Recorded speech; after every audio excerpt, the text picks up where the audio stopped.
Labą dieną visi susirinkusieji. Šią trumpą kalbą reikia pradėti iš naujo po tik ką įvykdytos provokacijos. Dar vienas nacionalinio susivienimo renginys mėginamas sužlugdyti arba siekiama mesti ant jo šešėlį. Ši diena atėjo natūraliai ir neišvengiamai. Yra daugelį metų mūsų šalyje vykusio slinkimo, demokratijos ir laisvės gniaužimo baigiamasis taškas. Iš tikrųjų, prieš porą dienų Seimui buvo pasiūlyta priimti rinkimų įstatymo pataisą, kuria faktiškai sukuriamos prielaidos, jeigu žinoma būtų priimta, be jokio vargo uždrausti visas patriotinės ir valstybinės partijas, remiantis absoliučiai sugalvotomis dingstimis. Prie tokių įstatymų dažniausiai prieinama ne iš karto. Ilgus metus lėtai, bet užtikrintai buvo varžomos Lietuvos piliečių konstitucinės laisvės ir teisės. Visa tai buvo daroma tarsi laisvoje ir demokratinėje Lietuvoje, bet toje Lietuvoje nepastebimai vis stiprėjo ideologinė cenzūra ir kitaminčių persekiojimas.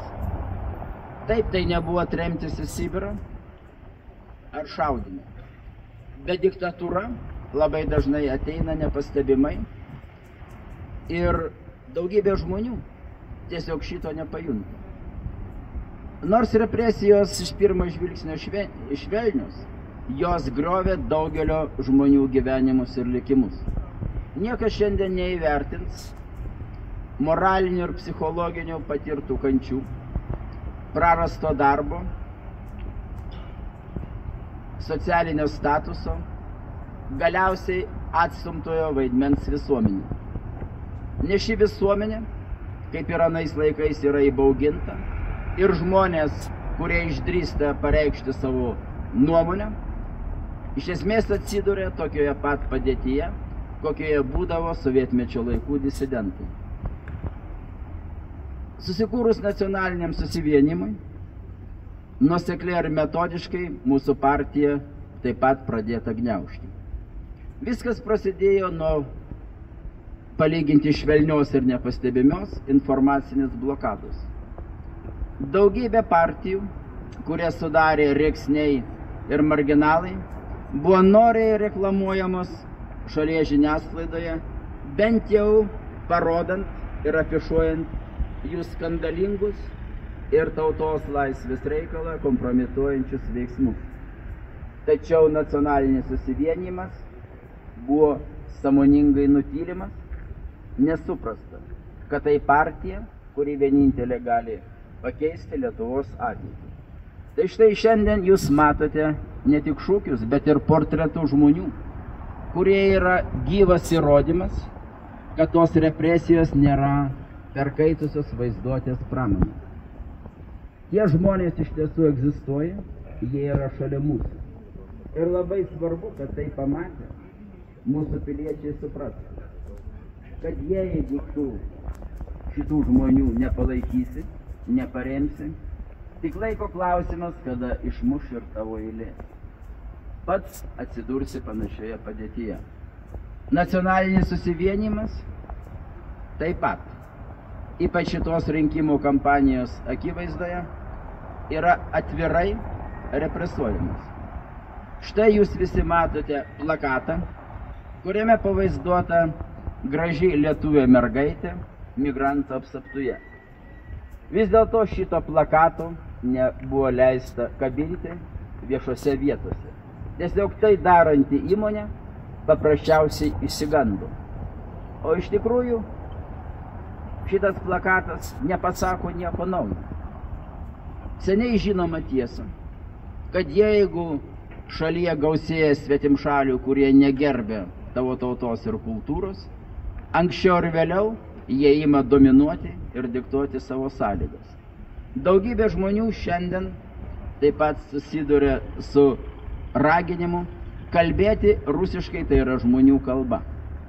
Mes mėginame šitą problemą iškelti skelbdami garso įrašą, bet vis dėlto atsirado radijo stotis, ji vadinasi Lietaus radijas, kuri kreipėsi į Vyriausiąją rinkimų komisiją nuomonės, ar tai esą nekursto tautinės nesantaikos. O iš tikrųjų gavo miglotą ir dviprasmišką atsakymą ir tada savo nuožiūrą nutarė, kad vis dėlto toks garso įrašas, kuris atspindi tikrovę, su kuria kasdien susiduria vis daugiau Lietuvos žmonių, esą gali griauti socialinę darną. Lygiai taip pat yra uždraustas Tiesos portalas. Iš tiesų idėjiškai artimas nacionaliniam susivienimui, ypatingas tuo, kad tai yra vienintelis portalas, kuriame itin dalykiškai, profesionaliai ir visapusiškai yra atskleidžiamos didžiausios Lietuvai iškilusios grėsmės. Pirmiausiai, masinės migracijos ir kolonizacijos grėsmės. Parodoma, kaip jos katastrofiškai paveikė daugybės šalių gyvenimą. Turbūt tai yra pagrindinė priežastis, kodėl portalas buvo uždraustas, bet uždraustas taip, kaip dar Lietuvoje neregėta. Jis buvo uždraustas, neįspėjus savininko, kad ketinama tai padaryti, įslaptintų teismo sprendimu, su kuriuo neįmanoma susipažinti. Visi prašymai pateikti bylos medžiagą yra atmetami, visiškai šito nemotyvuojant. Taigi, faktiškai, Lietuvoje jau pradeda veikti slapta susidorojimo sistema. Tai yra didžiulė naujovė, nes iki tol šiaip ar taip kaltinamasis, kuris galiausiai būdavo vienaip ar kitaip represuojamas, jis bent jau būdavo viešai apkaltinamas. Dabar veikia slaptosios policijos griežčiausia ir tiksliausia to žodžio prasme režimas. O šiaip, kas sieja visas tas istorijas, visus to žmonės, o ir nacionalinį susivienimą, yra vienas pamatinis dalykas. Visi šitie žmonės ir mūsų partija yra norinčios išlikti lietuviškos Lietuvos balsas. Ir šitą balsą norima nutildyti. Brutaliausiu būdu, kaip, tarkime, čia stovinčios mokytojos Alinos Laučienos atveju. Jai iškelta baudžiamoji byla už tai, kad paprasčiausiai parašė, kad svetimšaliai, kurie negerbė lietuvių tautos ir nenori kalbėti lietuviškai, vis dėlto turėtų pagalvoti, ar jiems nereikėtų palikti mūsų šalies ir ieškoti savo vietos ten, kur galima apsieiti be lietuvių kalbos. Tuo tarpu šitoje šalyje nuo baudžiamosios atsakomybės yra atleidžiami asmenys, kurie atvirai reikalauja ir ragina šaudyti lietuvius, kurie visiškai nesislėpdami drįsta pareikšti, kad nekantrauja, kada į Lietuvą atplūs Putino tankai.